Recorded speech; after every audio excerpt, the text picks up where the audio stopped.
నమస్తే, నేను మీ సతీష్. ఆర్కే రోజా అరెస్టుకు రంగం సిద్ధమవుతా ఉందా అంటే తాజాగా కూటమి ప్రభుత్వానికి మరి విజిలెన్స్ ఇచ్చినటువంటి ఒక నివేదికను పరిశీలిస్తే కేవలం ఆర్కే రోజాకే కాదు, బైరెడ్డి సిద్ధార్థ రెడ్డి కూడా ఉచ్చు బిగేబోతా ఉంది అనేటువంటిది స్పష్టమవుతా ఉంది. మరి ఏ అంశంలో వీళ్ళిద్దరికీ ఉచ్చు బిగుస్తూ ఉంది, ఏ అంశంలో వీళ్ళ అరెస్టు ఖరారు కాబోతా ఉంది అంటే 2019 నుంచి 2024 కాలంలో జగన్మోహన్ రెడ్డి ప్రభుత్వం అంటే వైసీపీ ప్రభుత్వ హయాంలో ఆడుదాం ఆంధ్ర అంటూ ఒక కార్యక్రమాన్ని నిర్వహించారు. అది కూడా ఏది, జగన్మోహన్ రెడ్డి ప్రభుత్వం ఆఖరి దశలో మరి ఇక ఎన్నికలు రాబోతా ఉన్నాయన్నటువంటి సమయంలో యువతను మభ్యపెట్టేందుకు, వాళ్ళని ఓట్ల రూపంలో దండుకునేందుకు ఈ కార్యక్రమాన్ని నిర్వహించారు.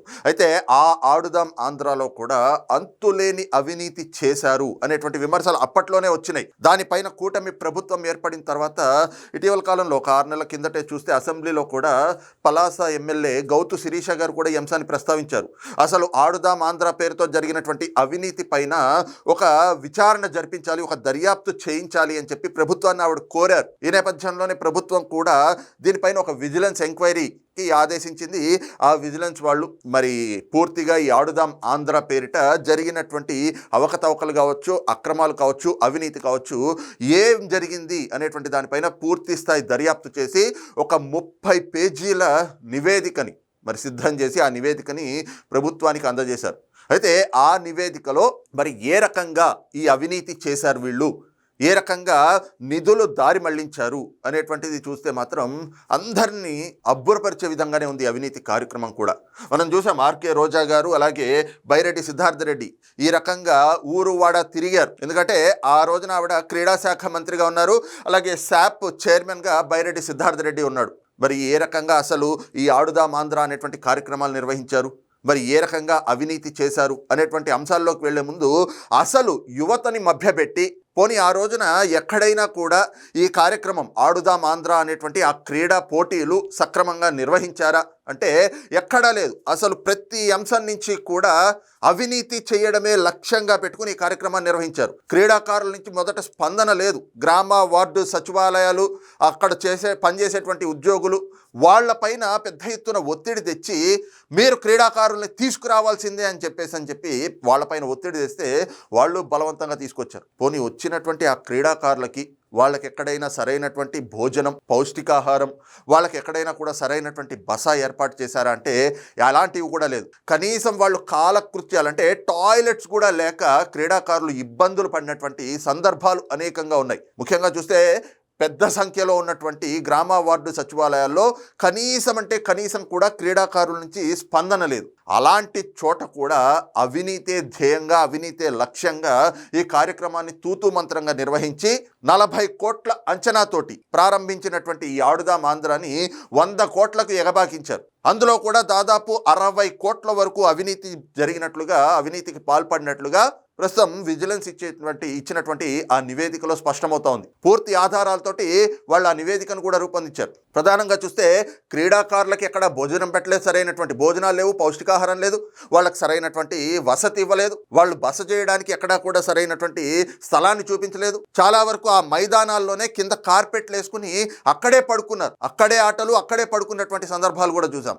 ఆ రకంగా అదొక దుర్మార్గం చేసి వాళ్ళకి పౌష్టికాహారం పెట్టాం, వాళ్ళకి 5 స్టార్ రేంజ్లో వాళ్ళకి భోజనాలు పెట్టాము అని చెప్పేసి ఆ బిల్లుల పేరుతోటి కూడా దండుకున్నారు, దోచుకున్నారు, అవినీతికి తెరలేపారు. ఇక వాళ్ళ వసతి కోసం అని చెప్పేసి ప్రత్యేక ఏర్పాట్లు చేశాము అని చెప్పి దాని పేరిట కూడా డబ్బులు దండుకుని అవినీతి అంటే నిధులు దారి మళ్లించేసినటువంటి వైనం. ఇది ఇలా ఉంటే ఇంకో పక్కన పూర్తిగా అసలు ఈ క్రీడా పోటీల నిర్వహణ, అలాగే క్రీడాకారులకి మరి ఏవైతే గనక క్రీడా సామాగ్రి ఉంటుందో, అటు క్రికెట్ బ్యాట్లు కావచ్చు, లేదంటే బ్యాడ్మింటన్ బ్యాట్లు కావచ్చు, లేదంటే ఈ బాల్స్, ఇలాంటి క్రీడా పరికరాలన్నింటిలో కూడా పెద్ద ఎత్తున అవినీతికి పాల్పడ్డారు. ఇవన్నీ కూడా కొన్ని వాళ్ళు ఎంచుకున్నటువంటి సంస్థలు ఏవైతే ఉంటాయో ఆ సంస్థలకే కాంట్రాక్ట్లు ఇచ్చి, ఆ కాంట్రాక్ట్లు కూడా ఎలా ఇచ్చారు, ఏవైనా సంస్థలకు కాంట్రాక్ట్లు ఇవ్వాలి అంటే వాళ్ళకి గ్రేడింగ్ చూస్తారు. ఓకే, వాళ్ళ దగ్గర ఎలా దొరుకుతుంది, వాళ్ళ దగ్గర మనం ఆర్డర్లు ఇవ్వచ్చా, టెండర్లు వాళ్ళకి ఇవ్వచ్చా, కాంట్రాక్ట్ వాళ్ళకి అప్పగించచ్చా, వాళ్ళు ఆ క్రీడా సామాగ్రి సరైనటువంటి సామాగ్రి, అది కూడా మేలిమైనటువంటి సామాగ్రి అందిస్తారా అనేటువంటిది మొత్తం కూడా చూస్తారు. వాళ్ళకి గతంలో ఎలా ఉంది వాళ్ళ రికార్డు, వాళ్ళు మంచివే అందిస్తారా లేదా అని చెప్పేసి, అంటే నాణ్యత ప్రమాణాలన్నీ కూడా పరిశీలిస్తారు. అవి పరిశీలించిన తర్వాత అలాంటి సంస్థలు నాణ్యతా ప్రమాణాలు బాగున్నటువంటి సంస్థలకి ఈ టెండర్లు కానీ కాంట్రాక్టులు కానీ ఇస్తారు. అయితే అలా టెండర్లను కూడా ఏ రకంగా ఇచ్చారు అంటే, ముందుగానే కొంతమంది అధికారుల్ని జార్ఖండ్కి, ఉత్తరప్రదేశ్కి, ఇంకొన్ని ప్రాంతాలు ఎక్కడైతే గనక ఈ క్రీడా సామాగ్రి అంతా కూడా తయారీ అవుతుందో ఆయా ప్రాంతాల్లో వీళ్ళు ముందుగానే కమిషన్ల కోసం మాట్లాడి పెట్టుకున్నటువంటి సంస్థల దగ్గరకు పంపించి, వీళ్ళు చాలా చక్కగా తయారు చేస్తారు ఈ సామాగ్రి, వీళ్ళు సరైనటువంటిదే సరఫరా చేస్తారు అని చెప్పేసి అధికారులతోటి వాళ్ళకి పూర్తిగా అంటే క్లియరెన్స్ సర్టిఫికెట్లు ఇప్పించేశారు. సర్టిఫికెట్లు ఇప్పించి వాళ్ళకే కాంట్రాక్టులు కట్టబెట్టి వాళ్ళ దగ్గర నుంచే ఆ పరికరాలు కొనుగోలు చేసి బిల్లుల రూపంలో వాళ్ళకి డబ్బులు ఇచ్చి అందులో వీళ్ళకి రావాల్సినటువంటి కమిషన్ కూడా దండుకున్నారు. ముందుగానే సంస్థలతోటి కమిషన్ మాట్లాడుకోవడం, అధికారుల్ని పంపించి వాళ్ళకి సర్టిఫికెట్ ఇప్పించడం, వాళ్ళ కాంట్రాక్టులు కట్టబెట్టడం, వాళ్ళకి డబ్బులు చెల్లించేసి మళ్ళీ కమిషన్ రూపంలో మనకు కావాల్సింది తెచ్చుకోవటం. ఈ రకంగా అవినీతి చేశారు. పోనీ ఆ పరికరాలు అంటే ఉదాహరణకి క్రికెట్ బ్యాటో లేదంటే బ్యాడ్మింటన్ బ్యాటో ఇలాంటివి ఏమైనా కూడా పరికరాలు ఎక్కడైనా బాగున్నాయా, అవి ఏమైనా క్రీడాకారులకు ఉపయోగపడేవా అంటే, ఒక మ్యాచ్ 2 మ్యాచ్లు ఆడేటప్పటికే క్రికెట్ బ్యాట్లు విరిగిపోతూ ఉన్నాయి. ఆఖరికి గార్డ్ల వరకు కూడా ప్రతి దాంట్లోనూ కమిషన్ల కక్కుర్తిపడి ఎక్కడా నాణ్యతా ప్రమాణాలు పాటించకుండా అన్నీ కూడా చీప్ రేటెడ్గా ఉండేటువంటి అలాంటి పరికరాలు కొనుగోలు చేశారు. ఇదంతా కూడా ఏమిటి అంటే తమ అవినీతి, తమ జేబులు నింపుకోవడానికి, అవినీతి కార్యక్రమాలు నిర్వహించడానికి ఈ రకంగా పెద్ద ఎత్తున మోసాలకు పాల్పడి ప్రభుత్వ ఖజానాని లూటీ చేశారు. 40 కోట్ల రూపాయలని చెప్పి ఆడుదాం ఆంధ్ర కార్యక్రమం నిర్వహించారు. దాన్ని 100 కోట్లకి తీసుకెళ్లి అందులో 60 కోట్లు అవినీతి చేశారు. ఇంకో పక్కన చూస్తే కేవలం ఆర్కే రోజా గారు లేదంటే బైరెడ్డి సిద్ధార్థ రెడ్డి వీళ్లే కాదు, గ్రామ స్థాయి నాయకుడి వరకు కూడా కొన్ని గ్రామ సచివాలయాల పరిధిలో ఎలా అంటే, ఇదిగో ఇక్కడ మేము ఈ క్రీడా పోటీలు నిర్వహించడానికి 10,000 రూపాయలు ఖర్చు అయింది అని చెప్పి ప్రభుత్వం 10,000 రూపాయలు ఖర్చు పెడితే మా జేబులో నుంచి ఇంకో 10,000 పడ్డాయి అని చెప్పేసి అని బిల్లులు పెట్టేసి, ఆ బిల్లులు కూడా అందరికీ తెలిసిందే ఇక దొంగ బిల్లులు పెట్టడమే. ఆ దొంగ బిల్లులు పెట్టి మళ్ళీ వాటి పేరుతో కూడా లూటీ చేయడమే. అంటే ఎవరికి తోచిన కాడికి, ఎవరికి అందిన కాడికి వాళ్ళు దోచుకోవడమే ధ్యేయంగా పెట్టుకుని ఆడుదాం ఆంధ్ర పేరుతోటి ఒక అవినీతి కార్యక్రమానికి తెరలేపారు. ఇందులో చాలామంది అధికారులు, అప్పటి శాప్ ఇన్ఛార్జ్ ఎండీగా ఉన్నటువంటి హర్షవర్ధన్, అలాగే స్కూల్ ఎడ్యుకేషన్ అధికారిగా ఉన్నటువంటి సురేష్ కుమార్, వీళ్లతో పాటుగా ఐఏఎస్ అధికారి, ప్రస్తుతం ఇంకా సర్వీస్లో ఉన్నటువంటి ఐఏఎస్ అధికారి ధ్యాన్ చంద్, అలాగే రిటైర్డ్ ఐఏఎస్ అధికారి వాణి మోహన్, ఇలాంటి వాళ్ళందరి పాత్ర కూడా ఉంది ఈ అవినీతికి. వాళ్ళంతా కూడా సహకరించారు. పూర్తిగా ప్రభుత్వ ఖజానా నుంచి నిధులు దారి మళ్లించడానికి, వీళ్ళ దోపిడీకి, అవినీతి కార్యక్రమానికి అధికారులు, ఐఏఎస్ అధికారులు కూడా తమ వంతు సహకారాన్ని అందించారు.